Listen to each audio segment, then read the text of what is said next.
क्या पीएम मोदी ने दे दी एमएसपी की गारंटी? किसान आंदोलन के बीच पहली बार बोले पीएम मोदी। किसानों की आय बढ़ाने का क्या फॉर्मूला बताया? एमएसपी की मांग के साथ दूसरी कई मांगों को लेकर किसान आंदोलन जारी है। किसानों के आंदोलन से अब जान जाने की खबरें भी आने लगी हैं। किसान अपनी जिद पर अड़े हैं, वहीं सरकार वार्ता पर वार्ता किए जा रही है। इधर किसान हरियाणा पंजाब बॉर्डर पर डटे हुए हैं। उधर पीएम मोदी ने अपने गृह राज्य गुजरात में किसानों की आय पर बड़ा बयान दिया है। पीएम मोदी ने अपने इस बयान में किसानों की आय कैसे दोगुनी हो इस पर फोकस करते हुए एक फॉर्मूला भी बता दिया है। सबसे पहले पीएम मोदी का बयान सुनते हैं, फिर उन्होंने किसानों की आय बढ़ाने के लिए क्या फॉर्मूला बताया है उसे देखेंगे। साथियों, हमारी सरकार का जोर अन्नदाता को ऊर्जादाता बनाने के साथ ही उर्वरक दाता बनाने पर भी है। हम किसानों को सोलर पंप दे रहे हैं, खेत की मेड़ पर ही छोटे छोटे सोलर प्लांट लगाने के लिए मदद दे रहे हैं। इसके अलावा गोवर्धन योजना के तहत पशुपालकों से गोबर भी खरीदने की व्यवस्था बनाई जा रही है। गोबर से जो हमारे डेयरी प्लांट हैं, वहां बिजली पैदा की जा रही है।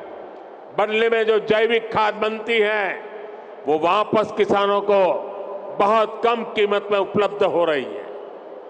इससे किसान और पशु दोनों को तो लाभ होगा ही, खेत की मिट्टी के स्वाद का भी बेहतर लाभ होगा। अमूल ने बनासकांठा में जो गोबर गैस प्लांट लगाया है वो इसी दिशा में एक बड़ा कदम है।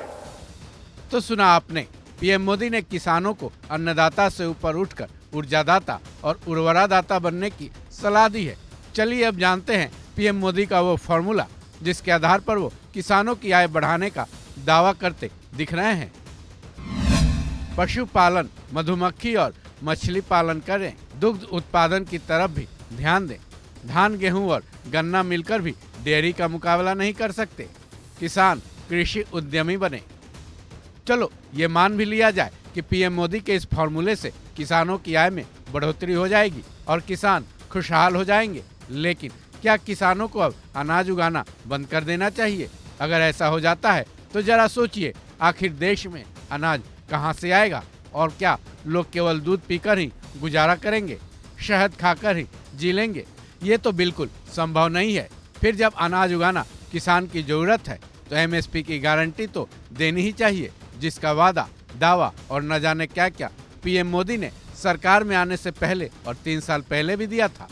ऐसे में जरूरत इस बात की है कि पीएम मोदी को ऐसे फॉर्मूलों को बताना छोड़कर आंदोलनरत किसानों की मांग पर जल्द से जल्द ध्यान देना चाहिए, ताकि अभी जो हालात बिगड़े हैं वो पूरी तरह से संभल जाए।